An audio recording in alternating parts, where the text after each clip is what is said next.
Hello again, I'm Lucy Hockings. You're watching Impact from the BBC. Our main news today. 4 Indian men have been found guilty of the gang rape and murder of a woman in Delhi. It's a case that has caused nationwide outrage. Syria's foreign minister says his government has accepted a proposal to put their chemical weapons under international control. Let's return to our top story now. If you tune in to Impact frequently, you'll know that this case of the rape and murder of a woman on a bus in Delhi has fueled waves of protest about the general treatment of women in the country. But now today we have this new United Nations report that suggests it's not just in India where abuse of women is widespread. This is a study of over 10,000 men in 6 Asia and Pacific countries that has found that almost half of the men admitted using physical or sexual violence towards their partner. Nearly a quarter said they had raped a woman or a girl. And of the men who admitted to rape, the vast majority never faced any legal consequences for their crimes. Well, let's take you now to the World's Newsroom. We can join Neha, who is there for us, who's been talking to some of her colleagues in the World Service. What have you been finding out, Neha? Thanks, Lucy. Like you said, these statistics are very shocking, very stark.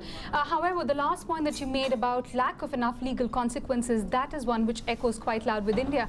Although the verdict has been given today in Delhi rape case, but by and large, conviction rates remain very, very low in India. And also that whole question about marital rape, rape within relationships is the one which is talked about quite a bit. Well, with me in the World's Newsroom today are Tulip Mazumdar is with us, who is a global health reporter with BBC, and also Samantha Berry, who's a journalist with BBC. Tulip, you've been following this particular research very, very closely. Stark revelations. How exactly was this conducted to be able to facilitate such findings? Yes, well, it was 10,000 men from 6 different countries that took part in this survey right across Asia and the Pacific. And they were not actually asked directly, have you ever raped a woman? What they were asked was, have you ever forced a woman to have sex? Have you ever had sex with a woman when she was too drunk or drugged to be able to give proper consent? And they did this using handheld computers. The interviewer left the room for these very sensitive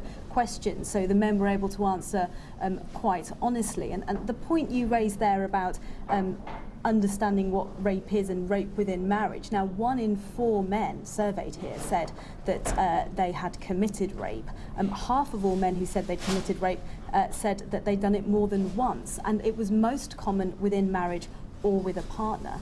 And we understand of the countries that were surveyed, Papua New Guinea had most shocking statistics. 6 in 10 men have admitted to rape. And I believe, Samantha, you've lived there for a year and a half. What was your experience there? They are shocking statistics, but I'm not surprised. Papua New Guinea is one of the worst places in the world for violence against women. It's where women are extremely vulnerable against rape, attacks. They're accused of sorcery and witchcraft. It is the kind of society where you walk down the street and it's commonplace to see a man beating his wife. Even just a couple of examples, in the last few months, a woman had her lower lip bitten off by a stranger in a market. A woman had the body of her unconscious son used as a weapon against her in a beating. And in April, an American academic visiting the country, she was gang raped by a group of men off the coast of Madang. That led to what was called a national house cry, which is the Takpisin local dialect for mourning, where they got together groups of women to try to stand up against this culture of violence against women. But it is shocking, shocking numbers, the violence against women in Papua New Guinea. But why is it so prevalent there? I think it's, and I think the report touches on this a little bit. If you grow up in a culture and you grow up as a man in a culture where it's accepted, and there is this acceptance for a woman to be beaten on the street, and nobody really turns a blind eye to it. And again, violence perpetrates violence. So in the report they said that young men that had been victims of violence themselves were more likely to carry out violence and rape. And interestingly, I mean, obviously what's going on in India, the 2 nearest countries to India that was involved in this report, India wasn't, was Sri Lanka and Bangladesh, and the rates there were actually much lower. But what the report also found is that up to 97% of the men who admitted rape said there were no legal consequences. In 5 out of of 6 of the countries that were involved in this study, rape within marriage isn't actually recognised within the law at all. So in a way, it's not surprising that the statistic is so high. But another thing to mention is the reasons given for why men themselves said they did this. Now, the main reason was sexual entitlement. I deserved it. You know, it's my right to do this. Another reason that was given was entertainment. So they were bored. It was for fun. And another reason was punishment, to actually punish a woman. So they were very open about why they did this. And it just goes to show that they were so open about it because they can be. It's not really seen as a terrible thing. Right. And I mean, although India was not involved or included in this research, but many of the points that we have touched upon today, particularly about marital rape and the whole sense of sexual entitlement, I mean, these are some of the points which do echo across Indian society as well. Neha, I know you presented World Have Your Say on BBC World Service Radio today, and you were talking about the Delhi rape case. What sort of reaction did you get from your listeners to the verdict?